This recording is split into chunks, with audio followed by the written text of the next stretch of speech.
Hey, my friends.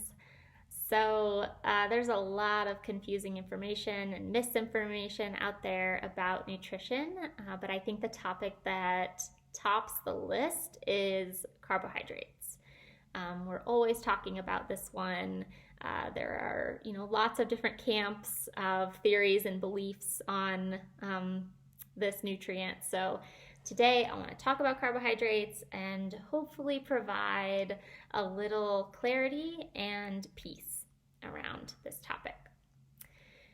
So, you're probably familiar with carbohydrates being one of the main macronutrients. And we find carbohydrates in foods like fruits, vegetables, whole grains, beans, sweets, just to name a few. And when carbohydrate breaks down in our body, it breaks down into glucose. And it's kind of the simplest form of the carbohydrate. And glucose is our body's preferred energy source. So it's the fuel that our muscle cells run off of, and this is really important. It is the only fuel that our brain will use, is glucose. So it's really important. Carbohydrates are an important part of our diet. And when we, see people cut out carbohydrates or restrict them, we see symptoms like mental fog, trouble concentrating, fatigue, not wanting to exercise, sugar cravings, because this nutrient is so important. And your body is so smart. It is going to kick up those sugar cravings so that you will eat the most simple form of a carbohydrate that it can use as fuel very quickly. So that's how intelligent our bodies are. So we really want to kind of keep ourselves out of that space of, restricting and then having all these symptoms and then maybe overeating and that whole cycle. With carbohydrates is really common. And the best way to keep yourself out of it is to feed yourself enough fuel in the form of carbohydrates and kind of prioritizing certain types of carbohydrates that are a little bit more nutritious for our body. So when it comes to carbohydrates, I find that people are most confused kind of in two different areas. So the first one is with the types of carbohydrates, and the second is with the amounts that are healthy or right or ultimately right for you as an individual. So we'll talk about amounts in a moment. I want to start with types of carbohydrates. So I don't tend to talk about food as nutrients because we don't eat nutrients. Like, we don't eat carbohydrates. We eat food that contains carbohydrates and also contains lots of other nutrients, and they're all working together like a symphony, kind of playing off of each other and playing off of our body and our needs and what we need in that moment. So kind of with that in mind, I want to take the carbohydrate conversation and talk about it kind of in terms of food. So the types of carbohydrates that we want to give more focus to is what's often referred to as complex carbohydrates. And this really just means that they're kind of the most intact form of a food. They haven't had nutrients stripped away from them. So examples of this are kind of whole fruits and vegetables, especially starchy vegetables like potatoes, sweet potatoes, winter squash, corn.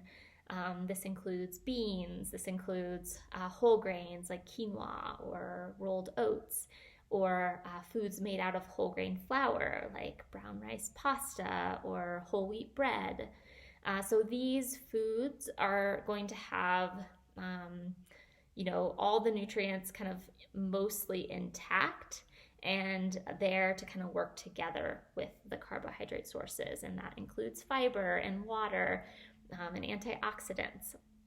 So those are the ones that we want to emphasize. And then kind of the opposite of complex is simple carbohydrates. And these are either carbohydrate sources or foods that contain carbohydrates that have been refined or processed.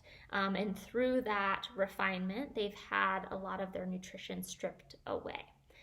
So kind of what happens to white flour when we process it from, started out as whole wheat, and then we take out a lot of the nutrition and the fiber, and then we're left with white flour.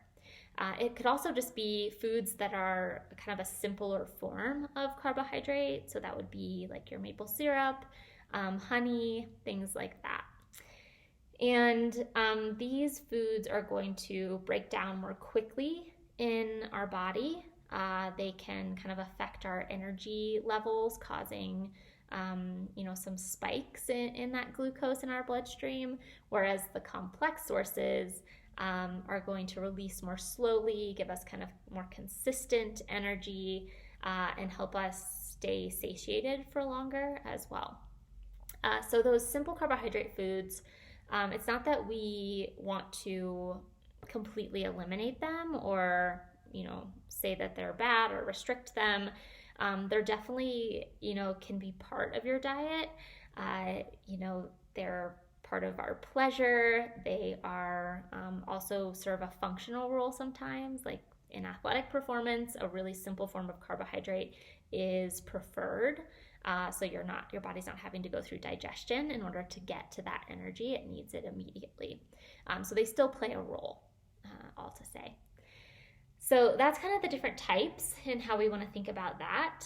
And then when it comes to amounts, the amount that's right for you is dependent on a lot of different things. It's dependent on, how active you are, what feels good in your body, what the rest of your diet looks like, any other health conditions that you might have. So that recommendation is very individual.